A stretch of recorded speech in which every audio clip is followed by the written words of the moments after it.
হয় আজি যোৱা যেটো 7 মে তাৰিখে নিৰ্বাচন হৈছিল তাৰ আগমুহূৰ্তত বিভিন্ন দল সংগঠন বিলাকে জাতীয় সংগঠন বিলাকে সমৰ্থন জনাইছিল তাৰ বাহিৰেও বিভিন্ন আকো আছে সংগঠন তেখেতসকলেও সামাজিক সংগঠন বিলাকে সাপোৰ্ট কৰিছিল আৰু যেটো নৰেন্দ্ৰ মোদী ডাঙৰীয়াক আকৌ এবাৰ ভাৰতৰ প্ৰধানমন্ত্ৰী বনাব লাগে আৰু অসমত যেটো ডক্টৰ হিমন্ত বিশ্ব শৰ্মা ডাঙৰীয়াৰ নেতৃত্বত যিখিনি চৰকাৰ চলি আছে বিটিআৰ প্ৰমোদ বৰ ডাঙৰীয়াৰ নেতৃত্বত যিখিনি চৰকাৰ চলি আছে আৰু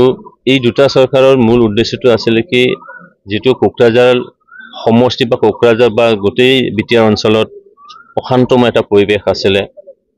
জীৱনৰ নিৰাপত্তা সম্পূৰ্ণ নিৰাপত্তা ৰাইজে পাব পৰা নাছিল কিন্তু এই চৰকাৰ অহাৰ পিছতে ইয়াৰ শান্তি পৰিবেশ আহি গল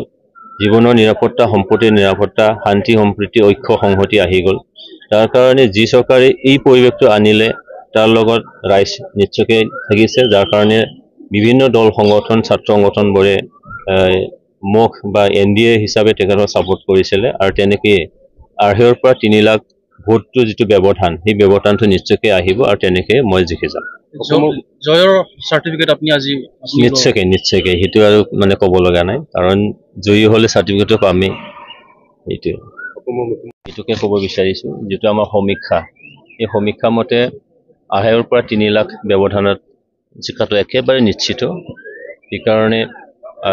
মই কোকৰাঝাৰবাসী সকলো ভোটাৰ ৰাইজলৈ মই আন্তৰিক শুভেচ্ছা অভিনন্দনৰ লগত ধন্যবাদ জ্ঞাপন কৰিছো যে আজি যেটো ভোট গণনা আহি ভোট গণনাত আপোনালোকে যিখিনি ভোটদান কৰিলে সেই ভোটদানৰ আজি অথলে যোৱা নাই যে মই জিকি যোৱাটো একেবাৰে সত্য কথা 100% এই কাৰণে সকলোকে আকৌ এবাৰ ধন্যবাদ জ্ঞাপন কৰিছো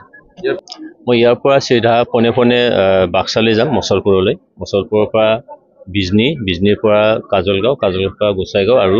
অন্তিম মুহূৰ্তত কোকৰাঝাৰ আকৌ ঘূৰি আহিমগে জুসকন যেটো বিপিএফৰ লগত হৈছে বুলি এটো গম পায় চাওক জুচ তেখেতসকলৰ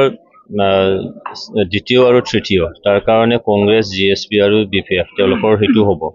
কিন্তু এনডিএ হিচাপে মই যেটো আঢ়ৈৰ পৰা 3 লাখ ব্যৱধানত জিকি যাব সেই কাৰণে জুচটো আমাৰ লগত নহয় জুচটো তেখেতসকলৰ মানে সেকেন্ড পজিশন বা থাৰ্ড পজিশনৰ কাৰণে তেওঁলোকৰ জুচটো হ'ব মুখ্যমন্ত্ৰী ডাঙৰীয়া বহুত সিৰিয়াস তেখেতে এই মানে লোকসভা নিৰ্বাচন বুলিয়ে নহয় ৰাজ্যসভাৰ নিৰ্বাচন যত মানে এমএলএ বিলাকে ভোটদান কৰে তাতো তেখেতে বহুত সিৰিয়াসলি কামটো কৰে সেই কাৰণে যেটো 14টা লোকসভা সমষ্টিৰ মাজত 12টা সমষ্টি যেটো জিকাব লাগে তাৰ কাৰণে তেখেতে গোটেই কোকৰাঝাৰ বুলিয়ে নহয় গোটেই অসমত যিমান কিটা সমষ্টি আমাৰ 12টা সমষ্টি আছে এই 12টা সমষ্টিটো তেখেতে প্ৰচাৰ কাৰ্য চলাইছে আৰু তেনেকৈ এনডিএ হিচাপে তেখেতৰ নেতৃত্বত অসমত ভাল এটা ৰিজাল্ট নিশ্চয়কৈ দেখুৱাব 12টা সমষ্টি নিশ্চয়কৈ জিকিবলৈ সক্ষম হ'ব আৰু ইয়াৰ মাজত কোকৰাঝাৰটো আছে